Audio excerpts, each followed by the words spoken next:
You pay your taxes every year. You probably don't even think about it anymore.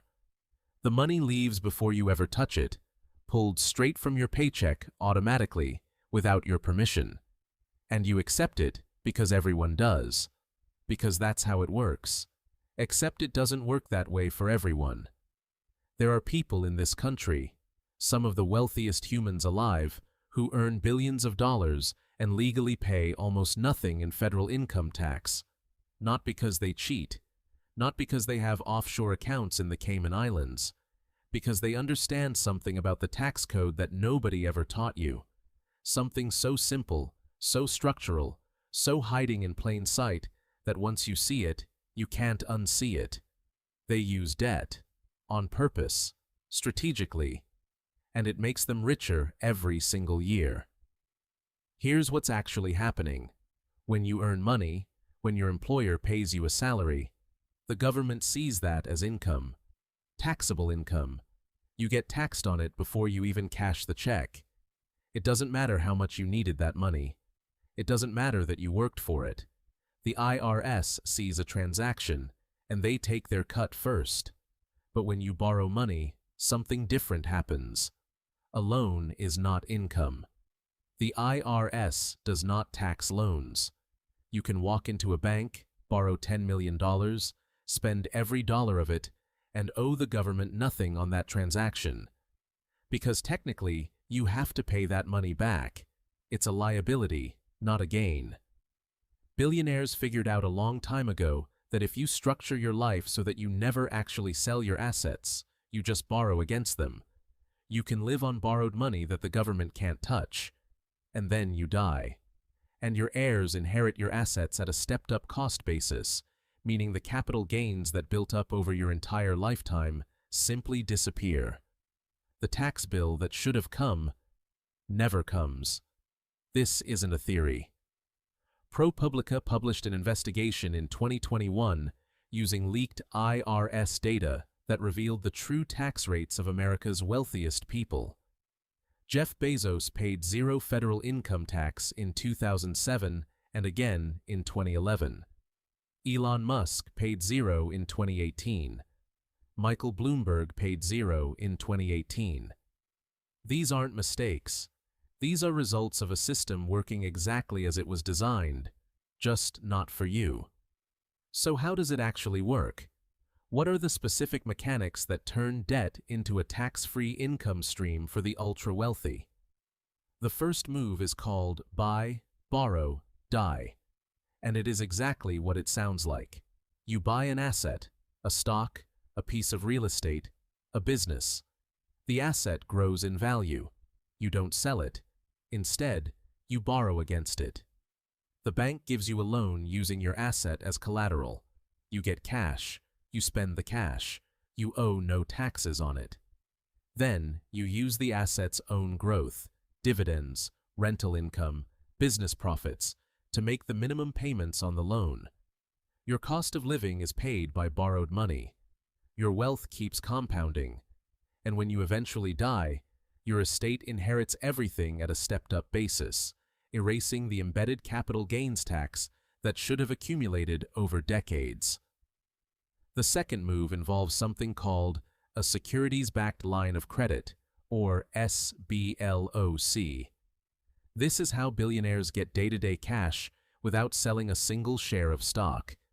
They go to a private wealth bank, JP Morgan, Goldman Sachs, Bank of America's private banking division, and they open a credit line backed by their investment portfolio.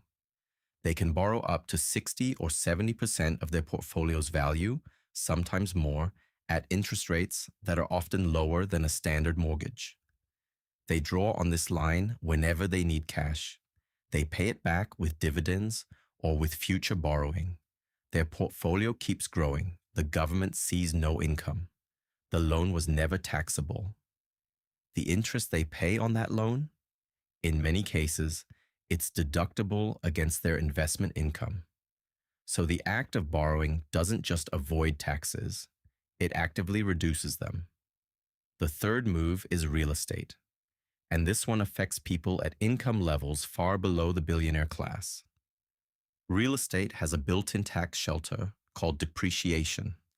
When you own a rental property, the IRS lets you deduct a portion of the building's value every single year as an expense, even if the property is actually gaining value. A residential property depreciates over 27 and a half years, a commercial property over 39 years.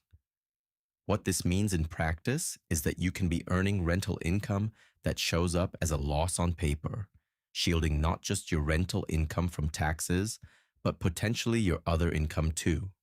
Real estate investors also use something called a 1031 exchange. When you sell one investment property, instead of paying capital gains tax, you roll the proceeds directly into another property. You defer the tax indefinitely.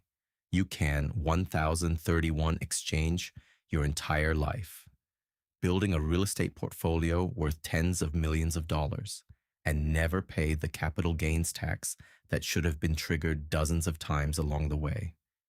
Then you die. Stepped up basis. Tax bill gone. The fourth move requires you to have a business or to understand how business owners think about money. When a billionaire needs cash, they don't take a salary. A salary is taxable as ordinary income, the highest possible rate. Instead, they pay themselves as little as possible.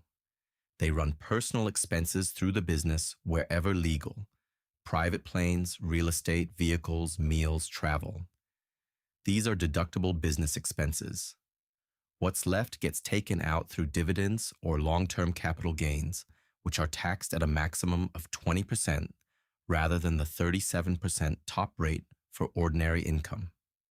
And for the ultra-wealthy, even that 20% is often avoided entirely through the buy, borrow, die strategy, layered on top.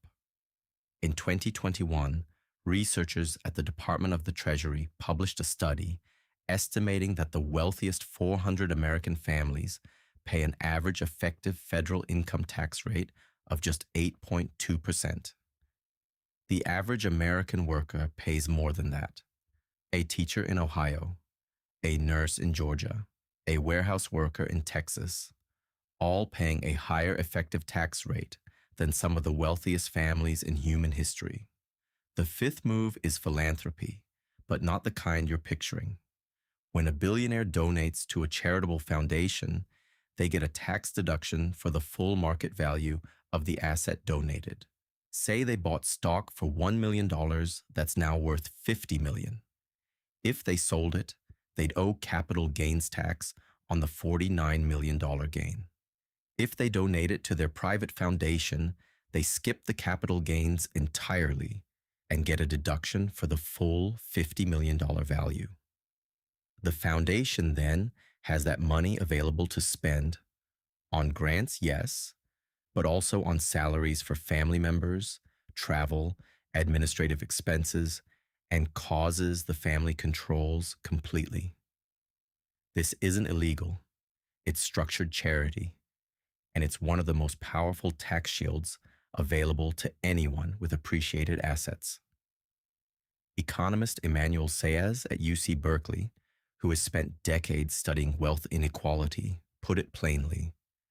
The tax system in the United States is progressive in theory, but regressive in practice at the very top, because the mechanisms available to the ultra-wealthy, borrowing, deferral, stepped-up basis, depreciation, are either unavailable or impractical for people who rely on wages. The sixth move is the one that might surprise you the most, because it involves time. Wealthy people think about taxes across generations, not across years. You think about your taxes in April. They think about their taxes in terms of decades, in terms of what their children's children will inherit. They use dynasty trusts, grantor-retained annuity trusts, irrevocable life insurance trusts, and a range of structures with names that sound deliberately confusing. These structures are designed to transfer wealth across generations while minimizing or eliminating estate taxes at each transfer. The estate tax, the so-called death tax, has a top rate of 40%. It sounds enormous. But the ultra wealthy almost never pay it at that rate. The combination of gifting strategies, trust structures, stepped up basis, and charitable deductions means that the true effective estate tax rate paid by the wealthiest American families is a fraction of the stated 40%. Some pay nothing. Now, here's the thing you need to sit with. None of this is hidden. The tax code is public. The strategies are legal. They've been used openly for decades. The reason most people don't know about them isn't because they're secret. It's because they only become relevant once you've already built significant wealth, once you own assets that appreciate, once you have something to borrow against, once you're operating inside the system rather than just being processed by it. That gap between knowing the rules and being in a position to use them is where most of the wealth inequality in this country actually lives. It's not that the wealthy are smarter. It's not that they worked harder. It's that they learned to speak the language of the tax code while most people are still playing by the surface rules. The surface rules say earn money, pay taxes, spend what's left, hope it's enough. The deeper rules say build assets, borrow against them, defer every taxable event, transfer wealth across generations, and treat debt not as something to fear, but as a tool that the government has specifically structured to benefit you if you use it correctly. You were told debt is a four-letter word. You were told to stay away from it, to pay it off, to avoid it. And for the kind of debt most people carry, high-interest consumer debt, car loans, credit card balances, that advice is right. That debt destroys wealth. That debt is exactly what the system wants you to hold. But the billionaires borrowing at 2% against their stock portfolios aren't carrying the same debt you are. They're using a different tool with the same name. And the name was all you were ever taught to fear. You check your paycheck every month and watch the taxes leave before you ever hold the money. And somewhere, someone is living on $100 million of borrowed cash, growing their portfolio untouched, and legally paying less than you are. Not because the system is broken, but because for them, it's working exactly as designed. The question is, what do you do with that information now that you have it?